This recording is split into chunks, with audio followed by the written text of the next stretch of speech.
So if you've been in the other room, I'll quickly introduce myself. I'm Lauren. I'm the founder of Welltodo. We've just had a great session in here on customer loyalty, and hopefully if you've been in Track 2, you've come in with some insights into the incredible growth in the market in China, how some of the UK's leading brands are expanding into new markets. And we're now moving on in session 2 to what the future of wellness looks like from an industry and opportunity perspective. So we called this session the next $1 billion opportunities, and really billion doesn't mean much in the context of a $4.2 trillion industry. But the impetus behind this session was really to look at how some of the key segments of the market that are disrupting this space are offering you as business owners opportunity to see perhaps where you need to innovate, where you need to develop your concepts and ideas to leverage technology, to leverage things like AI, as we've talked about in the session just gone. So from this session, you're going to meet 3 incredible panelists who are managing businesses in that space of disruption. Our first panelist is Hamish Grierson. He's the co-founder of Thriva. If you want to join us, Hamish. In Thriva, which is the world's first preventative health tracking service, Hamish has managed to marry his love for health hacking and self-improvement with a love of creation, and we're really pleased to have his insights today. Will Brereton joins us from ClassPass. Will's worked with some of the biggest brands in the industry, and I'm not overstating that when I say it. He's originally from New Zealand. I won't hold that against you. And a lawyer by trade. But he's helped found the UK's operations for both Les Mills and Beachbody, as well as launching his own fitness concept Shift, and most recently led the global commercial legal function for Deliveroo. So a busy guy, or either that or you've got too much time on your hands, is now combining his passion for fitness and wellness with his experience in the digital economy to take on the role of general manager of ClassPass in the UK and Ireland. And our final panelist is Rebekah Hall, CEO and founder of Botanic Lab. Rebekah founded Botanic Lab way back in 2014. In fact, we know each other well because we shared a co-working space in those early days. It was a deep, dark, cavernous basement in Fitzrovia, which has good and bad memories for us. But over the last 5 years, Rebekah's really shaped what is now an innovative, disruptive drinks company renowned for drinks that do something. So cold-pressed performance juices, non-dairy, grown-up milkshakes, first-to-market adaptogen hot shots, and more recently launching the first CBD soft drink in the UK last year, which hopefully you will get to try. So I'm going to sit down with you guys. Let's talk about sort of starting out in the industry. So a perspective from all of you to start with, really, on the fact that the wellness industry is now estimated to be worth 4.2 trillion. It's a crazy number. And we talk about it a lot. And I suppose as it continues to expand and mature, what do you see for, in terms of opportunities from your respective perspectives, on how new brands entering the market can really succeed in what is a very competitive landscape? We'll start with you, Hamish. Sure. Thanks for having me. Pleasure. Yeah, look, I think from our perspective, and I appreciate that what I'm about to say is born of the fact that I exist in my own little echo chamber, but we describe what we're trying to create in many senses as a clinical wellbeing service. And when I think about the future of this industry, a lot of it comes down to taking what has arguably been a challenging industry in terms of proven impact. And starting to ground that out and having people close the loop between taking an action of some kind and being able to quantify the impact. And if you fast forward 3 to 5 years, I think that's really what we're going to see. We're going to see people starting to have, either through sensors or through readouts of what's happening inside their bodies, some of which obviously we're hoping to participate in, a much tighter relationship with their body, in the same way that we do now with the world around us. Yeah, absolutely. I think that makes sense. I think from a perspective of wellness as an industry, it used to be this kind of fluffy, general feel-good theme of lifestyle. And now, as you say, the consumer says, well, if I take this pill, what's it actually going to do for me? And how can I measure that? And I've got this device on my wrist that tells me if I slept well or not. So it is a very empowered customer, and they demand that, right? Yeah, and I think you guys will all have personal experience of this, where you sit down and you have a conversation about a new way of eating or workout regime or something that's worked really well for someone else and hasn't really worked very well for you or someone else. And there is a growing recognition that what is required is a personalized set of products and services across this industry. That's the good news. The bad news is it's really fucking hard to build. We can attest to that. And not to put anybody off or anything. yes, put everyone else off. I think the two things have to happen together. Realistically, if Fitbit is a good example. Fitbit is a hardware manufacturer, and as a consequence of their focus, doesn't tend to put a huge amount of product out that feels deeply personalised. And I think they're in an interesting case to watch. If you fail at that, I think people have a pretty short leash on it. I don't think they're willing to sort of tolerate generalities for much longer. Yeah. Rebekah, for you, the drinks industry it started out with this obsession around cold pressed juice, and there were lots of brands that came and went. Mm-hmm. What is it about your strategy, I suppose, that has created something sustainable, and especially given that innovation is such a key part of your business? I mean, look, since we started the brand 2014, it feels like a long time ago now, the wellness landscape has changed immeasurably. The consumer has changed so much. You said it, they're so much more educated.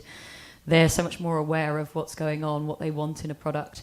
So we've had to grow up with the consumer, which in some ways is helpful because I think we've been part of that change in the market. But also it means you've got to be pretty light on your feet and pretty nimble. The business now doesn't resemble anything like it did 4 years ago, thankfully. I think part of what we've had to do is really find a very entrenched brand story. That sits outside of a lot of the trends. It's very easy in wellness to trend hop, and CBD is one of those really hot trends right now. But we have to, as a brand, find places where we have the right to play, where it really fits with our brand, our underlying brand story, and particularly at our end of the market, FMCG, where there are so many brands and there's so much noise. You can just become one of a cacophony of noise that's going at the consumer. So we chose quite carefully where we wanted to play. CBD was an area where we felt we had the right to play, and we've built a very genuine brand story around that. And I think our consumers understand that, and that's what's starting to build really strong traction for us. Yeah, and I think CBD, when we were putting this panel together, we're thinking, well, what are the next billion-dollar industries? And naturally, CBD comes to mind because, we get 15 headlines a day in our inbox and press releases galore about the next CBD, this, that, and the other. But tell us then why it was a good time for you to leverage that in the context of that brand story that you've created. Yeah. I think, look, CBD, I would say cannabis in general is very different from a lot of the other trends that pop up in wellness, the micro trends in wellness. And there are lots of reasons for that. I think it's got deep heritage, it's got deep history, it's got genuine efficacy, but most importantly, there is huge investment now that's been placed behind the industry. So right the way through from pharma through to brand, there are billions of dollars being invested in cannabis for its efficacy, for its medical use, but also for its brand. And I call it cannabis 2.0. So like the next generation of cannabis. So I think as a trend, it's here to stay. I wouldn't even call it a trend. As a brand owner, one of the things that you have to do, you hear a lot about when people build brands, they have to be passionate about the product and passionate about the need state that they want to address. You also have to be very, very smart about how you call a market. And with CBD, this has been something that's been coming for a very long time. And the right time to launch to market has been a combination of where the consumer sits in terms of their acceptance of it, and it's a very complicated subject for consumers with a lot of emotion around it. It is not the same as other aspects of exactly, and you have to take into consideration the heritage and the history of that as well in that decision. Yeah. But also it's a combination of regulation, of when legally you can bring these products to market, when practically you can do it, when the technology is there. So there's been a lot of different things that have had to come into play over a 2.5-3 year period for us to be able to bring this product to market. And then most importantly, it's not the sexy thing, but then having the resource, we were talking about it backstage, but having the resource then to have the staying power in the market when the big guys come along to be able to then push that to be a big brand. Yeah, and we will come back to that because I guess, CBD is one of those things that the big boys are eyeing off, and although it takes them longer to bring something like that to market, it will inevitably happen. Will, welcome to the panel. Timing's obviously been critical for ClassPass as well in terms of the evolution of the wellness consumer. ClassPass started as one thing and has definitely grown up and matured in its product offering. But in the context of a growing market, evolving market, how has the business decided on what those good opportunities are, and I suppose determined from good opportunity versus distraction in order to evolve? I think that one of the big things is finding product market fit for the market that you're in, and then also being able to pivot your business model and be agile to meet the needs of both your consumer and, in the case of an aggregator, also our partners. So obviously you alluded to it when ClassPass started, it was an unlimited model, which was great because it got heaps of people in, but the downside of it was that we kind of betted against our customers and our users because the more they used the product, the more it cost us. And so we were not in a position where we could optimize in a way that allowed us to grow as well. So we went through a few changes, and now ClassPass has landed on a system whereby we have a whole lot of machine learning tools that help optimize the spaces that we take in our partners' classes. And it also allows us to dynamically set price so that when our partners get paid more, we get paid more, and everything is optimized and we're sort of betting on each other to do well. And that was a pretty hard road for ClassPass to travel in that when we started off, we had a lot of users. Was anyone a user of ClassPass in the unlimited age? Yeah, there we go. And so who had used it to its absolute maximum? Yeah. Me. I was devastated. Yeah, so my sister was a super user. Unfortunately, we loved it and we actually used it. So exactly. So we were betting against our best customers. The better customer they were, the more they were costing us, and the harder it was for us to facilitate them being a user. Gotcha. So we're now at a point where we can really stand behind what we're doing and say that when our partners win, we win. So you've just got to be able to go with the punches and to take some criticism at times, but also know where you need to be in order to get that product market fit and be open to being agile and getting there. And I suppose, can you talk a little bit briefly too to where ClassPass, more predominantly in the US, is looking outside the fitness space and I suppose building a sustainable future and more wellness is more of a holistic picture? Yeah, so I mean, ultimately, I laugh about this with Lydia, who works at ClassPass down the back, but the ClassPass vision is every life fully lived. And the mission statement is essentially to motivate people to lead more inspiring lives by bringing soul-nurturing experiences to them, which is a very American kind of way of saying it. And if I translate into Kiwi, it's kind of bringing shit that makes people have good lives to them. So at the moment, ClassPass is very much studio fitness, and we're moving into wellness. So when you open the ClassPass app, you see a curated list of the best fitness experiences in the city that you live in.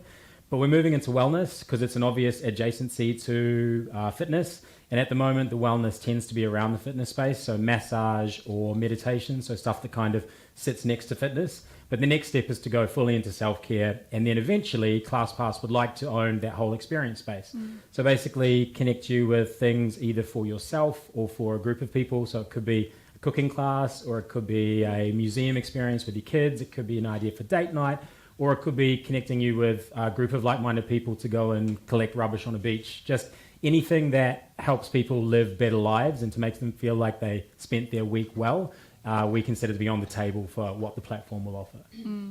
And I suppose your ideal client isn't just into fitness, they're into that whole experience that surrounds fitness as well. Hamish, earlier this year, Thriva launched some incredible new products, which I'd love for you to share with the audience.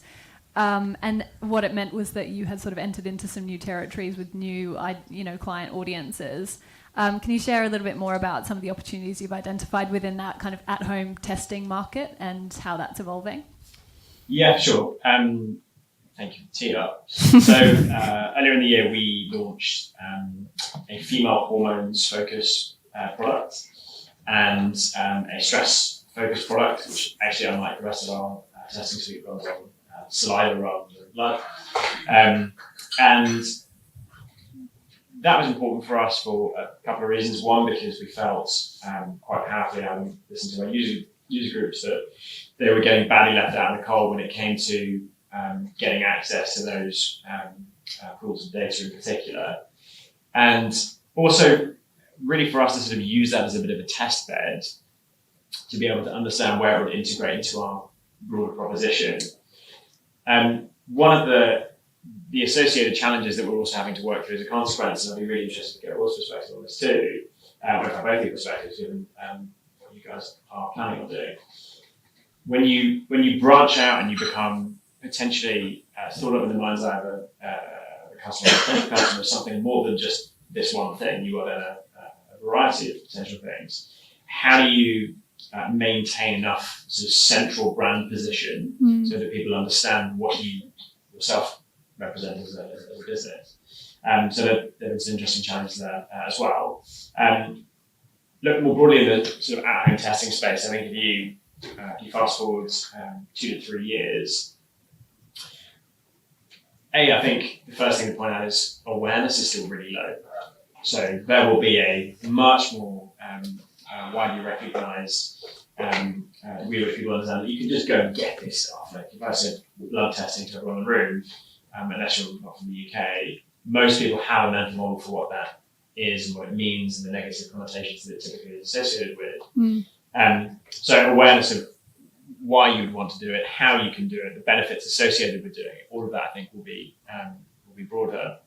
But equally, the sources of data I think will become richer. So in a perfect world, you test for elements of your gut health, you test for elements of your blood, probably some kind of saliva output, something like cortisol, maybe even sweat to look at mineral levels. So, perfect world, you test for a whole bunch of stuff that in reality the consumer just can't afford.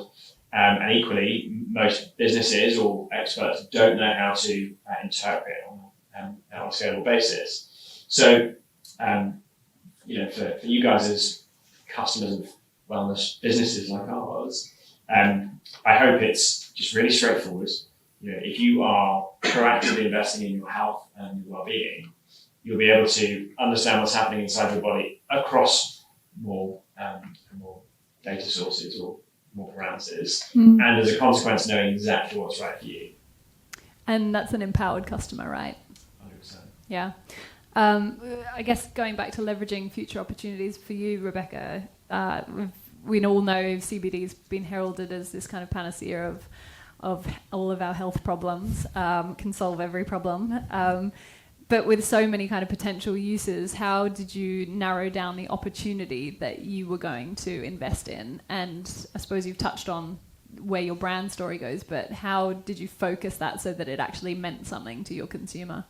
I mean, part of it is a practical consideration in that what we're allowed to do is relatively limited at this stage. So that kind of narrows the field quite considerably. What are we allowed to do? We're allowed to work with CBD in the UK, which is legal. We are allowed to use it in certain formats and certain ways, although the regulation around that changed after we launched our product, which adds a different level of complication to what you do. So we had to look very closely at what we thought we could do, and B, we could get away with doing. And that's moving all the time.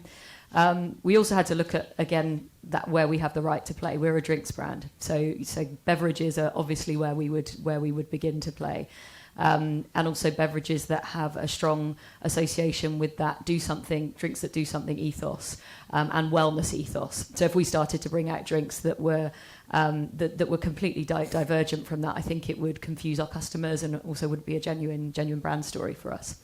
So that's not to say that there's not elasticity in what we do to move into other areas in the future, but I think it's important in what we do to be quite blinkered and not.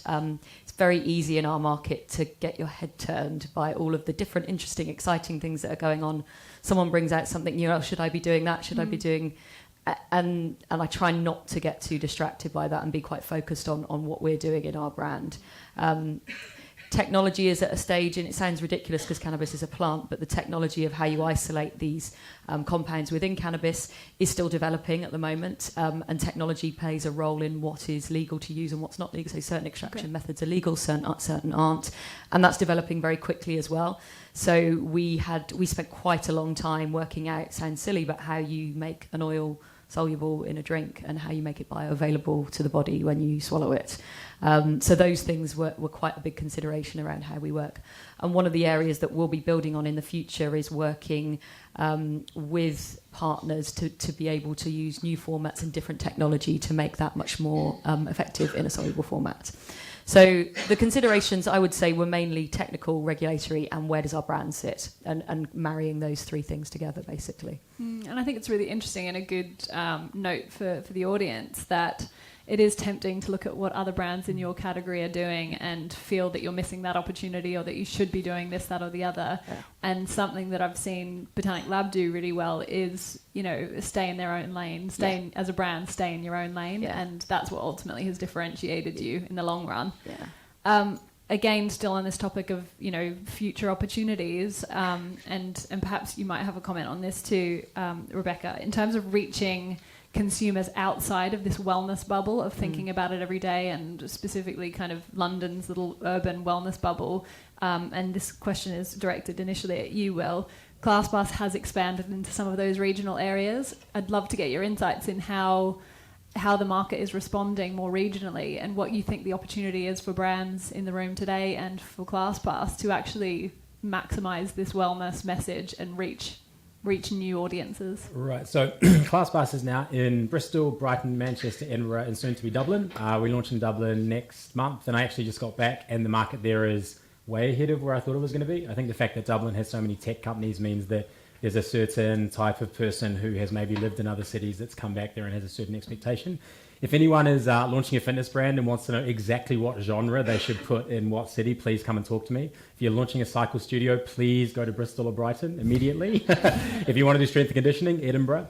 But to your point about what's the opportunity, I think that every city that has an urban core of people that are interested in fitness right now is an opportunity for ClassPass. So there are, so many cities in the UK that we could go to, but in terms of fitness opportunities for people that are going to open their own fitness studio, for example, it's more about finding your community. Some of our most successful studios are not the ones that are in the very densely reserved areas of ClassPass or the urban cores of cities. So there's a partner of ours called Boxer, who are in Mill Hill, who are outside what is technically a really popular area for London.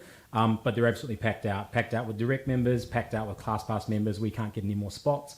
And it's essentially because they're delivering what I talked about before, the product market fit. They've decided how to create a community within their own community, and they're doing really well. So in terms of opportunity, ClassPass's opportunity is very much around cities. And as an aggregator, it requires a certain amount of density to population. But the opportunity for people who want to start something in fitness is just find a community and create an experience to bring that community together. Can I ask a question? Do you have startups coming to you saying, hey, where should I go and build a box? Yes. And what kind? We do. He's going to have a lot more after this session.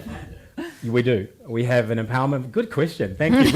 We didn't talk about this out the back, by the way. I don't need to be here. I think Hamish should just host the panel. Yeah, so ClassPass has what we call the empowerment program. So basically, it started in the US, and essentially it was taking proven brands to cities that were a little bit smaller.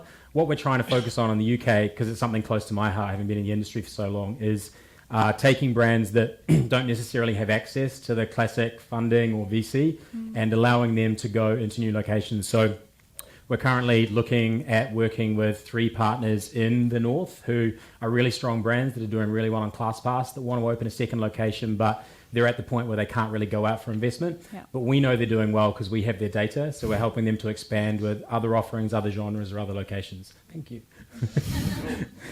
Such a powerful use of data, and we've just had a whole session on that. I think the key from that session was that data can be scary, but it can also be incredibly exciting in terms of how you grow your business.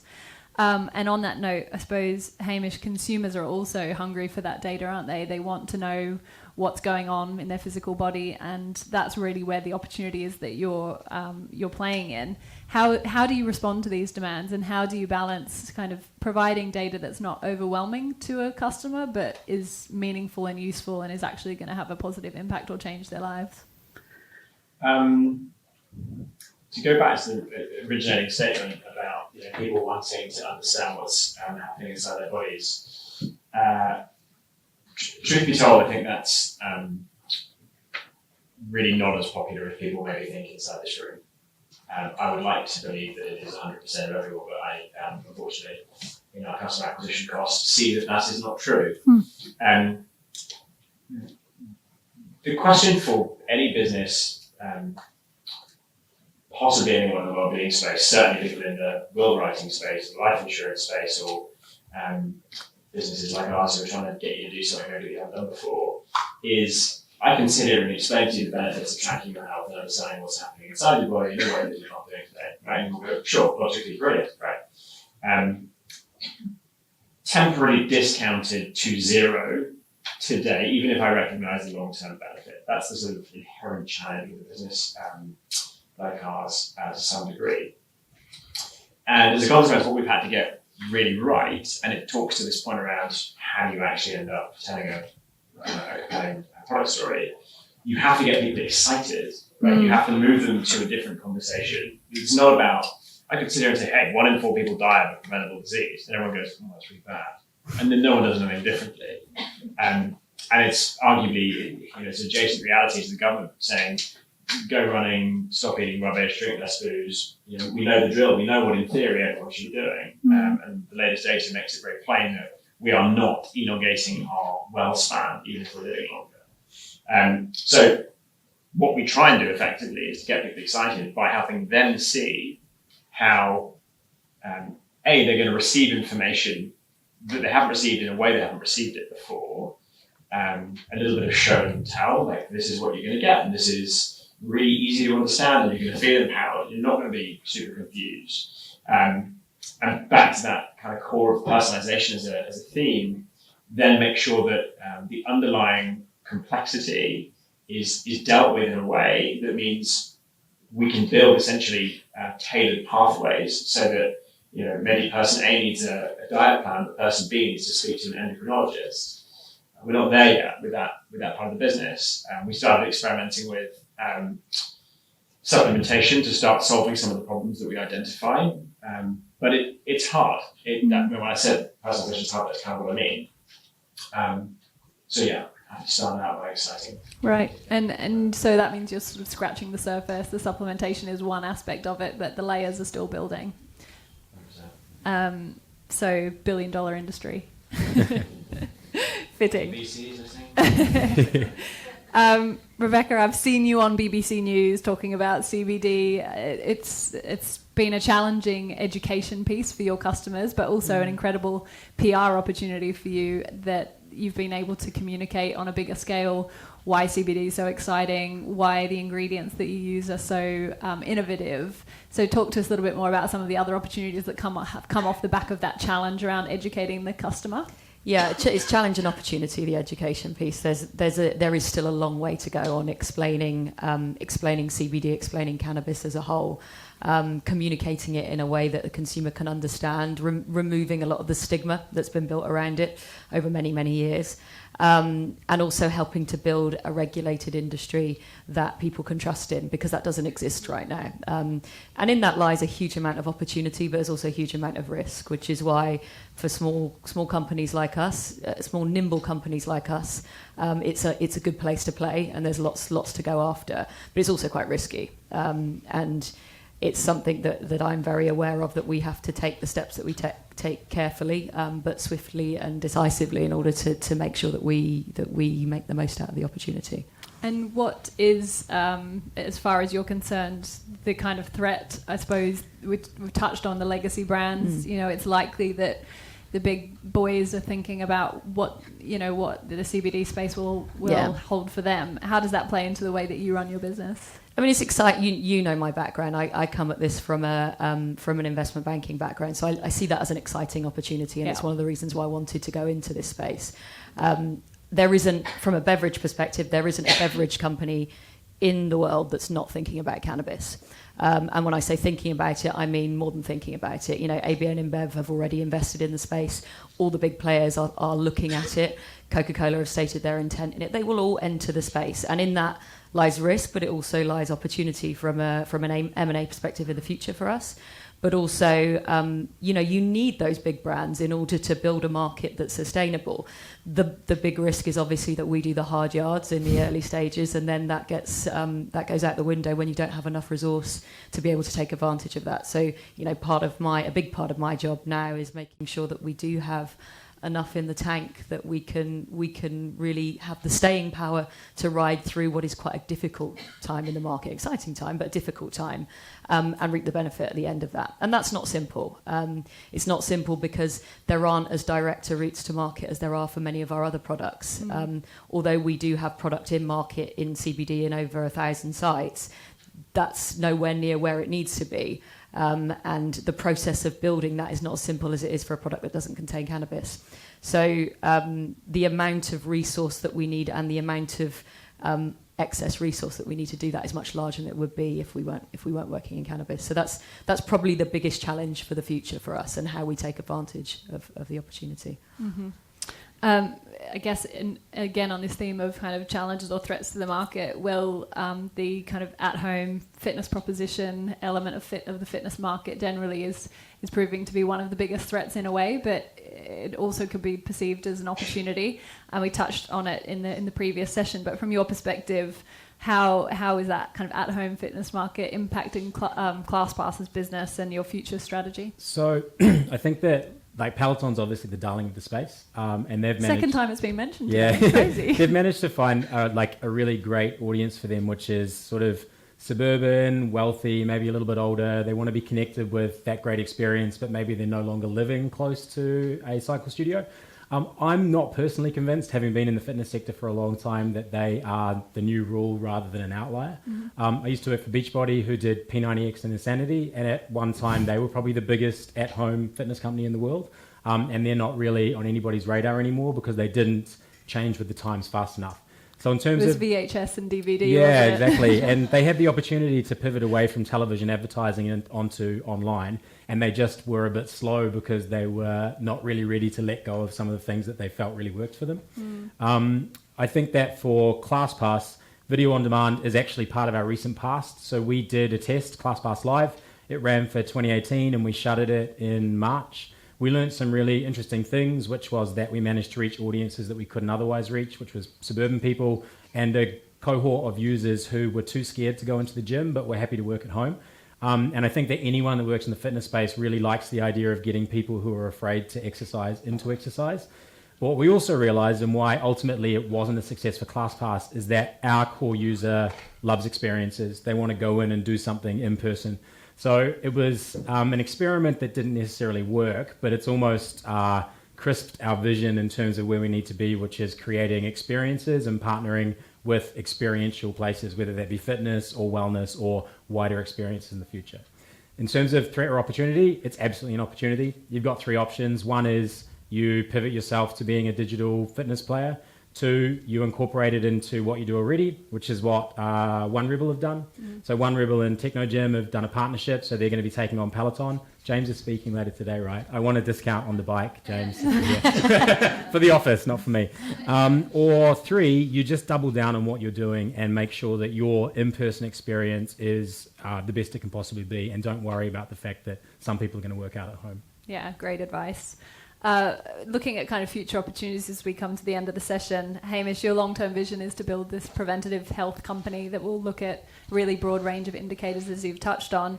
How do you see this type of approach playing into the everyday of a consumer's lives? And share a little bit with us about your sort of 5-year vision and where we'll be in 5 years' time as far as Thriva is concerned. Let's say you roll over, it's Wednesday morning, and your phone vibrates, and it's a message from Thriva to say, hey Lauren, notice that you sat badly again for the 5th night in a row. Accurate? No, slept like a baby. Maybe it's CBD all over it. Did you know that fatigue impacts vitamin D synthesis in the body? Don't forget to take your vitamin D supplements, personalised to you. Our daily shows that will be back in the optimal range for the next 2 weeks, with a whole bunch of simple links out so you can read more and understand more information. And that's at the very thin end of what's possible. Over SMS, we could probably do that next month. Mm-hmm. That's not a million miles out. But what will be in 5 years' time substantially more advanced is exactly what you said, the amount of data that we're using to inform those personal pathways. So you guys might have been exposed to some research recently which confirmed that we all respond very differently to the same foods. That is going to become a mainstay of how we talk about diet. I think diet is very likely going to either disappear or come to mean something very different to what it has historically. And the reason I say that is when you do something, whether it's go to a gym class or drink a juice of some kind of CBD infused product, or you have a bad night's sleep, at the moment what categorizes those experiences is a load of question marks. People don't really understand where it goes. And fast forward 5 years, that won't be the case. You will have a much tighter loop, understanding when you pull lever A in your day-to-day life, that will do something that you can understand and measure and seek to control. All of which needs to be delivered responsibly, so you don't scare people and you don't leverage fear in the wrong way. That's the vision we're trying to build towards. Exciting. Who's excited about that vision? I am. Yeah, wellness that makes sense. We're going to wrap up with 2 more questions, but then I do want to give you guys a chance to ask a question as well. Rebekah, tell me about like the future of functional drinks and CBD and how that plays into it, and I suppose what, as well as that, how the regulatory aspect of all of this is going to play into it. Is it going to create bigger opportunities, or is it going to hinder growth? Yeah. In the UK especially. I mean, look, I think we mentioned it before, the investment in cannabis all the way from farm through to brand is phenomenal right now. So I think one thing is for certain, the industry is there and the industry is going to grow. The pace at which that happens and whether it happens in a straight line, it won't happen in a straight line.